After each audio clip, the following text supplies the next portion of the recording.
जीवन में बहुत सारा समस्या आसब बंधुगण, किंतु केबे भी मन दुख करेंगे नहीं कहीं भगवान एक एमती डायरेक्टर अटंती जी कि सबुठु कठिन रोल बेस्ट एक्टर को ही दे था। नमस्कार बंधुगण, आपण मानंकु आमर ही चैनल को स्वागत। आज ही ज्योतिष कार्यक्रम समस्त वृषराशि व्यक्तिविशेष मानक पाई बहुत ही अधिक गुरुत्वपूर्ण अच्छी। आज यही भिडियो आम आलोचना करवा कि आपणकर जन्म यही वृष राशि कौन पाई होई अछि। राशि चक्र रे तो 12 गोटी राशि अछि, किंतु आपणकर जन्म यही वृष राशि कौन पाई हैला। वृष राशि व्यक्तिविशेष मानकर जीवनर कटु सत्य। राशि चक्र रे तो 12 गोटी राशि अछि, आउ एही 12 गोटी राशि मध्यरु द्वितीय राशि होउछि वृष राशि। तो आपणकर जन्म यही वृष राशि रे कौन पाई होई अछि। वीडियो को शेष पर्यंत देखिले जाई आपण माने जानि परिबे जे आपणकर जन्म यही वृष राशि रे कौन पाई होई अछि एवं जानिबा वर्ष 2030 पर्यंत आपण मानकर जीवन रे कौन कौन सब बड़ परिवर्तन आसीबो। काहेकि ना शनिदेव, राहु, केतु, देवगुरु बृहस्पति यही 4 गोटी बड़ ग्रह बहुत लंबा समय पर्यंत गोटे राशि रे रही थांती।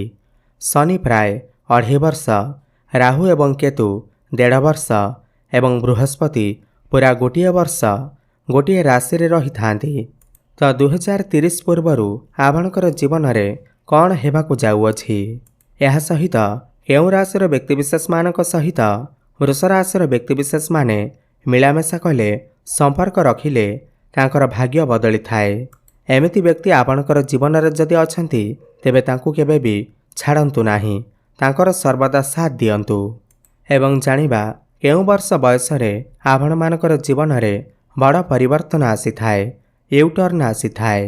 एहा पूर्वरु वीडियोटी को लाइक करी कमेंट बॉक्स रे जय मां लक्ष्मी, जय शनिदेव अवश्य लिखि दियंतु। देखंतु आपणकर हेउछि वृष राशि, राशि चक्रर द्वितीय राशि। यह एक पृथ्वी तत्वर राशि अटे। यह एक स्थिर राशि अटे एवं एमानकर राशिर अधिपति होउछंती शुक्रदेव एवं शुक्र होउछंती भौतिक सुखर कारक ग्रह, कामक स्वभावर ग्रह। तो वृष राशिर व्यक्तिविशेष माने भौतिक सुख को लाभ करिबा पाई समस्त चेष्टा करिथांती। एमानकु भल भल पोशाक पिंधिबा, भल भल जगह को बुलिबाकु जिबा, एमाने बहुत अधिक भ्रमण प्रिय होइथांती। कामक स्वभावर मध्य होइथांती। समस्तक सहित मिसिक रहिबाकु एमानकु पसंद होइथाए। जेहेतु एमाने स्थिर राशि अटंती, एमाने समस्त कथा को प्रथमे प्रथमे सही जाइथांती।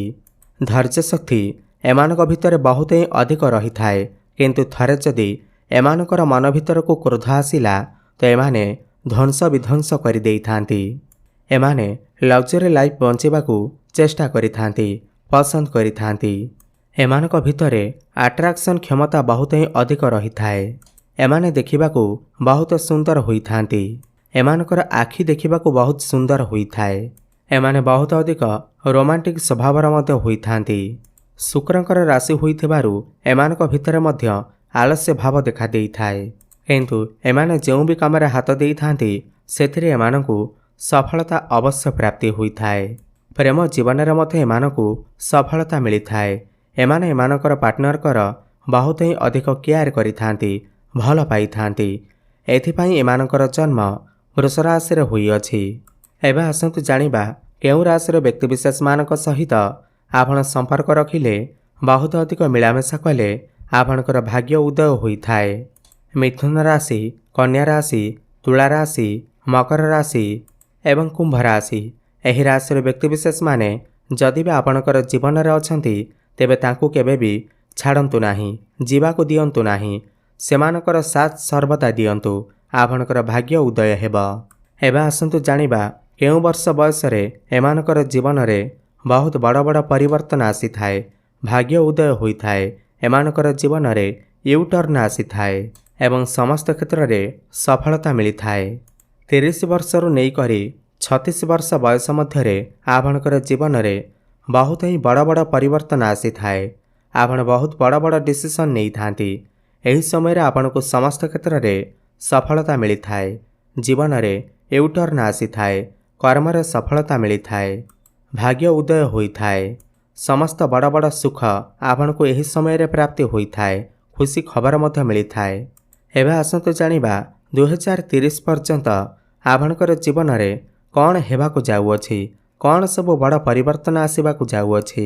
ଦେଖନ୍ତୁ, ବର୍ତ୍ତମାନ ଆପଣଙ୍କ ରାଶିରେ ଶନିଦେବ ଏକାଦଶ ଭାବରେ ଅଛନ୍ତି, କିନ୍ତୁ ଜୁନ୍ 2027କୁ ଶନି ଆପଣଙ୍କର ଦ୍ୱାଦଶ ଭାବକୁ ଚାଳନ କରିବେ ଏବଂ ଆପଣଙ୍କ ରାଶିରେ ଶନିଙ୍କର 7.5 ଆରମ୍ଭ ହୋଇଯିବ ଏବଂ 2027ରୁ ନେଇକରି 2029 ପର୍ଯ୍ୟନ୍ତ ଶନି ଦ୍ୱାଦଶ ଭାବରେ ରହିବେ ଏବଂ 2029କୁ ଆପଣଙ୍କର ଲଗ୍ନକୁ ଆସିବେ। ଦୀର୍ଘ 30 ବର୍ଷ ପରେ ଶନିଙ୍କର 7.5 ଆପଣଙ୍କର ରାଶିରେ ଲାଗିବାକୁ ଯାଉଅଛି। ଏହି ସମୟରେ ଆପଣ ବହୁତ ଅଧିକ ଲଙ୍ଗ୍ ଟ୍ରାଭେଲ୍ କରିବେ, ବିଦେଶ ଯାତ୍ରା କରିବେ ଏବଂ ଅନନେସେସରୀ ଖର୍ଚ୍ଚ ଆପଣଙ୍କର ହୋଇପାରେ। ଆପଣଙ୍କର ବ୍ୟୟ ଟିକେ ଅଧିକ ହୋଇପାରେ।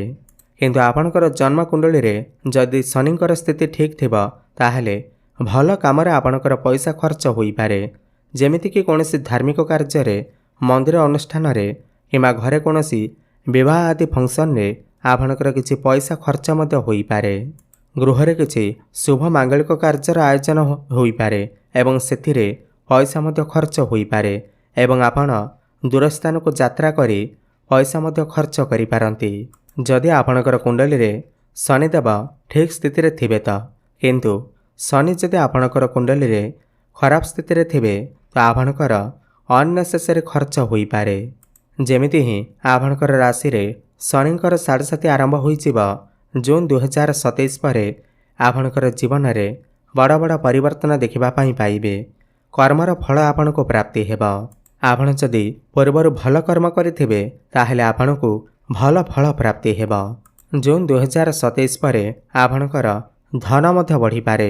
କର୍ମକ୍ଷେତ୍ରରେ ଆପଣଙ୍କୁ ଟିକେ ଅଧିକ ପରିଶ୍ରମ କରିବାକୁ ପଡ଼ିପାରେ ଏବଂ ସଫଳତା ମଧ୍ୟ ଅବଶ୍ୟ ପ୍ରାପ୍ତି ହେବ। ଆପଣଙ୍କର ଦାୟିତ୍ୱ ମଧ୍ୟ ବଢ଼ିଯିବ। ଦେଖନ୍ତୁ, ଆପଣଙ୍କର କୁଣ୍ଡଳୀରେ ଯଦି ଶନିଙ୍କର ସ୍ଥିତି ଠିକ୍ ଥିବ ତ ଜୁନ୍ 2027 ପରେ ଶନିଦେବ ଏଠାରେ ବସି ଆପଣଙ୍କୁ ରଙ୍କରୁ ରାଜା ବନେଇ ପାରନ୍ତି, କୋଟିପତି ବନେଇ ପାରନ୍ତି। ଆପଣଙ୍କର ଜୀବନରେ ବହୁତ ବଡ଼ ବଡ଼ ପରିବର୍ତ୍ତନ ଆଣିପାରନ୍ତି। କିନ୍ତୁ ଶନିଙ୍କର ସ୍ଥିତି ଯଦି ଖରାପ ଥିବ, ତାହେଲେ ଆପଣଙ୍କର ପାଟି ସମ୍ବନ୍ଧିତ ସମସ୍ୟା, ଦାନ୍ତର କିଛି ସମସ୍ୟା, ଜଏଣ୍ଟ ପେନ୍, ବ୍ୟାକ୍ ପେନ୍ ଭଳି ସମସ୍ୟା ଦେଖାଦେଇପାରେ। ଆପଣ ବହୁତ ବେଶୀ କଟୁ କଥା ମଧ୍ୟ କହିପାରନ୍ତି ଏବଂ ପାରିବାରିକ କଳହ ମଧ୍ୟ ଦେଖାଦେଇପାରେ। କିନ୍ତୁ 2027 ପରେ ଆପଣଙ୍କର କର୍ମକ୍ଷେତ୍ରରେ ଟ୍ରାନ୍ସଫର ହୋଇପାରେ, ସ୍ଥାନ ପରିବର୍ତ୍ତନ ହୋଇପାରେ, କର୍ମକ୍ଷେତ୍ରରେ ଉନ୍ନତି ହୋଇପାରେ ଏବଂ ଯେମିତି ଶନିଦେବ ଆପଣଙ୍କର ପ୍ରଥମ ଭାବକୁ ଆସିବେ, ମାନେ 2029 ପରେ ଆପଣଙ୍କର ବିବାହ ହେବାର ସମ୍ଭାବନା ବନିବ। ଘରକୁ ବିବାହ ପ୍ରସ୍ତାବମାନ ଆସିବ। 2029 ପରେ ଆପଣ ବହୁତ ଅଧିକ ଚିନ୍ତା କରନ୍ତୁ ନାହିଁ, ଓଭର ଥିଙ୍କିଂ କରନ୍ତୁ ନାହିଁ। କାହିଁକିନା ଶନି ପ୍ରଥମରେ ରହିଲେ ମାନସିକ ଚିନ୍ତା ବଢ଼ିଥାଏ। ଆପଣ ବହୁତ ଅଧିକ ଓଭର ଥିଙ୍କିଂ କରିଥାନ୍ତି, ଡିପ୍ରେସନ୍ ଭିତରେ ରହିଥାନ୍ତି। ଶନି ଏଠାରେ ବସି ଆପଣଙ୍କର ସପ୍ତମ ଭାବକୁ ଦୃଷ୍ଟି ଦେବେ ତ 2029 ପରେ ଆପଣ କିଛି ନୂତନ କାର୍ଯ୍ୟର ଆରମ୍ଭ କରିପାରନ୍ତି, ବଡ଼ କାର୍ଯ୍ୟର ଆରମ୍ଭ କରିପାରନ୍ତି, କିଛି ନୂତନ ବ୍ୟାପାର ମଧ୍ୟ ଆରମ୍ଭ କରିପାରନ୍ତି।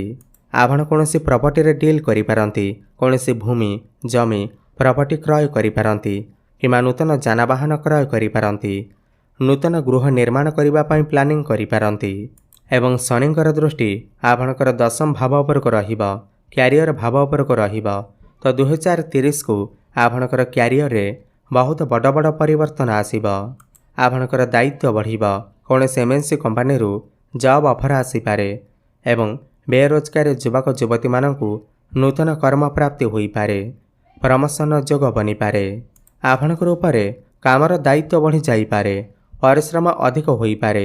ସେଥିପାଇଁ ଧୈର୍ଯ୍ୟ ରଖି ଆପଣ ସମସ୍ତ କାର୍ଯ୍ୟକୁ କରନ୍ତୁ, ସଫଳତା ଅବଶ୍ୟ ପ୍ରାପ୍ତି ହେବ। ଦେଖନ୍ତୁ, ରାହୁ ଆପଣଙ୍କର ଦଶମ ଭାବରେ ଅଛନ୍ତି, ବର୍ତ୍ତମାନ କ୍ୟାରିୟର ଭାବରେ ଅଛନ୍ତି। ରାହୁ ଏଠାରେ ବସି ଆପଣଙ୍କୁ ବହୁତ ଅଧିକ ସ୍ମାର୍ଟ ବନାଉଛନ୍ତି। ଆପଣ କମ୍ ପରିଶ୍ରମରେ ଅଧିକ ସଫଳତା ପାଇବା ପାଇଁ ଚେଷ୍ଟା କରୁଛନ୍ତି। ରାଜନୀତି କ୍ଷେତ୍ରରେ ଆପଣଙ୍କୁ ସଫଳତା ପ୍ରାପ୍ତି ହେବ। ସମସ୍ତ ଟେକ୍ନିକାଲ ଫିଲ୍ଡରେ, IT ସେକ୍ଟରରେ ଆପଣଙ୍କୁ ସଫଳତା ପ୍ରାପ୍ତି ହେବ ଏବଂ 2027କୁ ରାହୁ ଆପଣଙ୍କର ଭାଗ୍ୟ ଭାବକୁ ଚଳନ କରିବେ, ଯାହାଫଳରେ ଆପଣଙ୍କର ଭାଗ୍ୟରେ ଉନ୍ନତି ଆସିବ। आकस्मिक धन प्राप्ति हेब। विभिन्न दिगरु अर्थर आगमन हेब। आकस्मिक भाव में कौन गुप्त जगार आपण को धन मध्य प्राप्ति हो पारे। पौत्रिक संपत्तिर लाभ मिल पारे। आपण कौन धार्मिक स्थान को दूर स्थान को यात्रा करिपारंती। देखंतु चलित वर्ष जून मास 2 तारिख को देवगुरु बृहस्पति आपणकर तृतीय भाव को चलन करिवे एवं भाग्य भाव को दृष्टि देवे, जहा फल अटकी रहितबा आपणकर समस्त कार्य पुणी थे चालू हेबाकु लागिब। विभिन्न दिगरु धनर आगमन हेब। धन कमाइबा पई नुआ नुआ रास्ता आपण को मिल जिव। एही समय रे आपण बहुत अधिक छोट मोट जगह को यात्रा करि पारंती।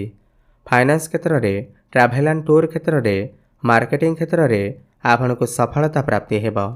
संतान प्राप्तिर योग सृष्टि हेब एवं घर को एही समय रे विवाह प्रस्ताव मान आसीब। माने जून मास 2026 परे आपणकर घर को विवाह प्रस्ताव आसीपारे एवं विवाह मध्य फाइनाल होई पारे। शिक्षा क्षेत्र रे उन्नति मिली पारे एवं प्रेम जीवन रे सुखमय समय अतिबाहित करिवे। देखंतु आपणक राशि रे शनिंकर 7.5 आरंभ हेबाकु जाउअछि। आगामी 4 रु 5 वर्ष भितरे आपण आपणकर जीवन रे बहुत बड़ बड़ परिवर्तन देखिबाकु पाइबे। शनि जदि भल स्थिति रे थिबे तो आपण भल भल परिवर्तन देखिबाकु पाइबे एवं जदि खराब स्थिति रे थिबे ताहेले आपणकर स्वास्थ्य खराब होई पारे, मानसिक चिंता बढ़ी पारे, समस्त क्षेत्र रे समस्या आसी पारे। तेबे अधिक शुभफल प्राप्ति करबा पाई आपण प्रत्येक दिन शुक्रंकर बीज मंत्र जप अवश्य करंतु। ओम द्रांग द्रिंग द्रौं सह शुक्राय नमः 108 थर प्रत्येक दिन जप करंतु।